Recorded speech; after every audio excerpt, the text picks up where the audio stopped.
Wanhopige ouders trekken aan de bel over jeugdzorg bij Emergis. Elke keer heb je een nieuw aanspreekpunt die de coördinatie heeft van de behandeling. Ja, elke keer moet je opnieuw je verhaal doen. Het dossier moet opnieuw besproken worden.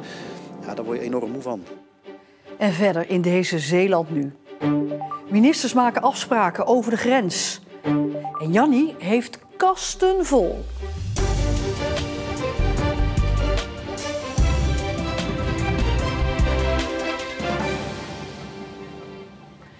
Goedenavond. Op dit moment komen berichten binnen over een zeer grote brand bij een schadeherstelbedrijf aan de Handelspoort in Terneuzen.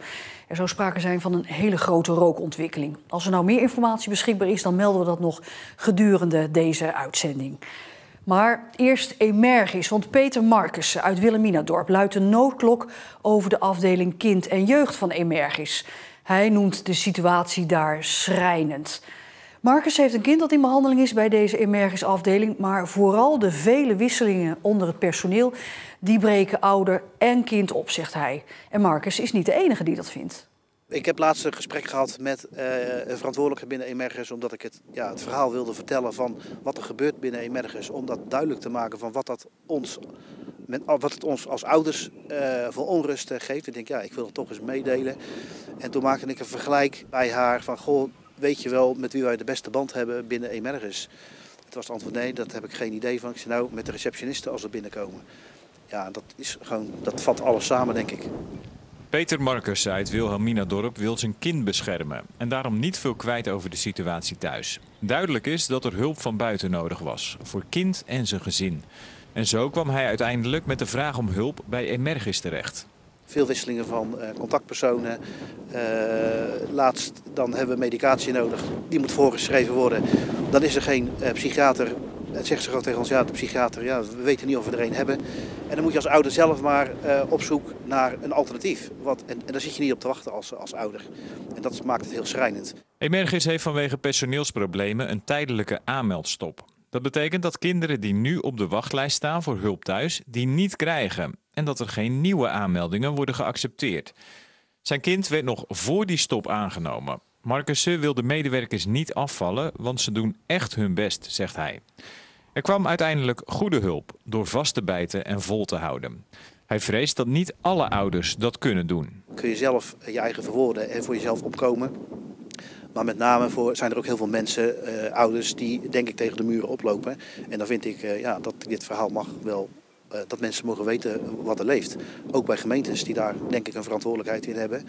Die ook een deel van de GGZ-voorziening betalen. Elke keer heb je een nieuw aanspreekpunt die de coördinatie heeft van de behandeling.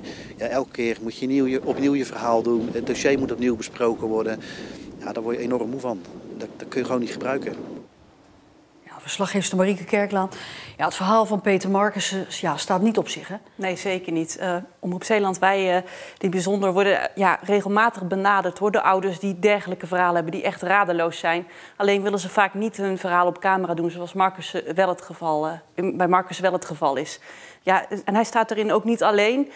Belangenvereniging Ypsilon, dat is de belangenvereniging namens familie, heeft ook pas een brief gestuurd naar alle Zeeuwse gemeentes over de situatie bij Emergis. Maar wat zegt Emergis dan zelf over deze situatie? Nou, ze erkennen het beeld dat Markussen schetst.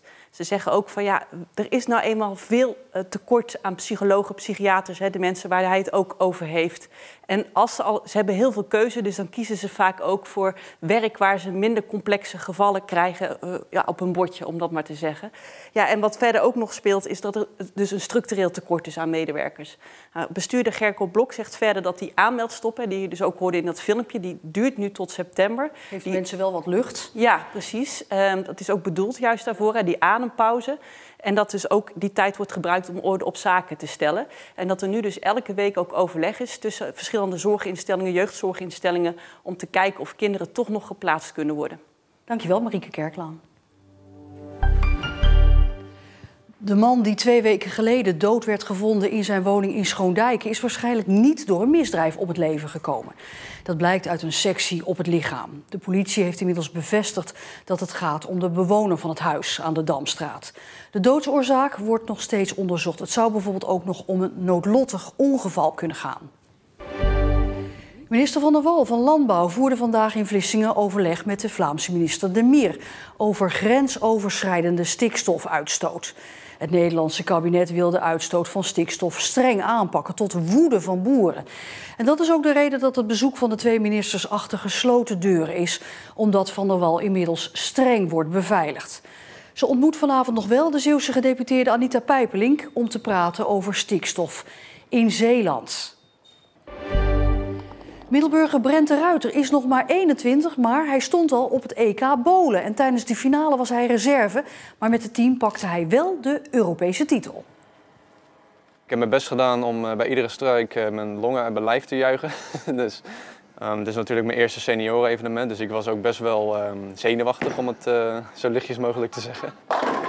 Ja, maar ik heb mijn best gedaan. Het ging heel wisselvallig. Ik had hoge games, ik had lage games. En dat was afgelopen weekend. En komend weekend mag Brent opnieuw aan de slag, want hij doet in Zweden mee aan het WK Junioren. Het WK Jeugd heb ik zelf ook nog nooit aan meegedaan. Dus veel meer landen die ik dan ga zien bowlen en veel meer landen waar ik het tegen op moet nemen. Dat vind ik geweldig. Hij is dicht. Oh, hij is dicht. Snackbar-eigenaar Thijs van Belois moet zijn frituur in Schoondijk noodgedwongen sluiten, omdat hij geen personeel kan vinden. Er moeten minstens 3 man staan in de zaak, maar vaak heeft hij maar 1 persoon beschikbaar. En met het vakantieseizoen voor de deur maakt de ondernemer zich veel zorgen. Vorige week, ja, daar gaat iemand weg. Ja, toen was eigenlijk de kogel door de kerk dat we gewoon niet open kunnen. Want nu moet ik me er eigenlijk gewoon bij neerleggen dat het gewoon niet gaat lukken. Punt. Als Thijs van Belois zijn personeelsbestand niet op orde krijgt, overweegt hij de zaak te verhuren. Maar toch blijft hij hoopvol. Voor het seizoen krijg ik het gewoon echt niet meer rond. Misschien nog wel halverwege het seizoen of aan het eind van het seizoen of in de winter.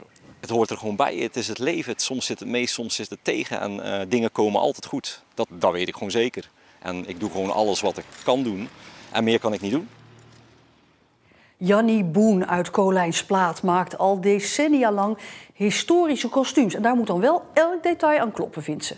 Komend weekend showt ze een deel van haar collectie op het festival Eve in Kortgene.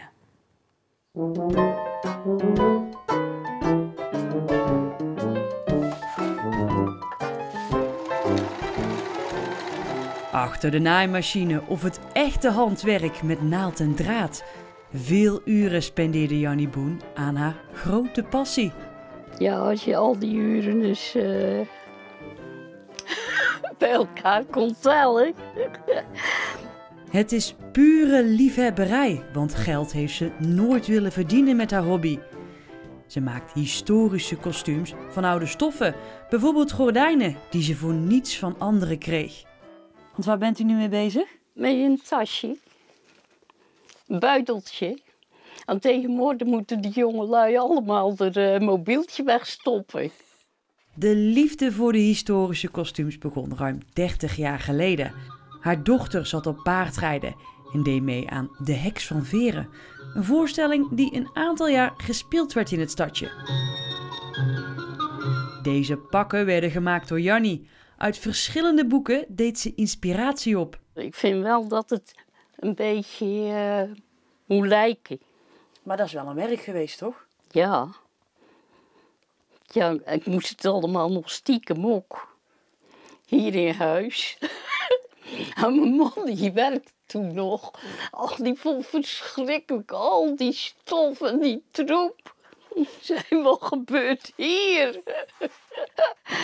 Dus nou goed, het is goed gekomen. Jullie zijn nog samen, hè? Ja hoor. Er volgden aanvragen voor toneelverenigingen, themafeestjes of zelfs festivals. Binnenkort staat ze op festival Eve in Kortgene. Daar mag iedereen dan de kostuums aantrekken. Maar Jannie heeft zoveel dat ze eerst even een selectie moet maken van welke pakken er meegaan. Kijk, maar dan moet ik alles eventjes nazien. Dat is ook weer los. Ja. Dan strijk ik het even op. Nou, heeft u al zoveel gemaakt, hè? Ja. Wordt u dit nooit beu? Nee. Zolang mijn hand het nu maar blijven doen, dan ben ik tevreden. Zo, oké.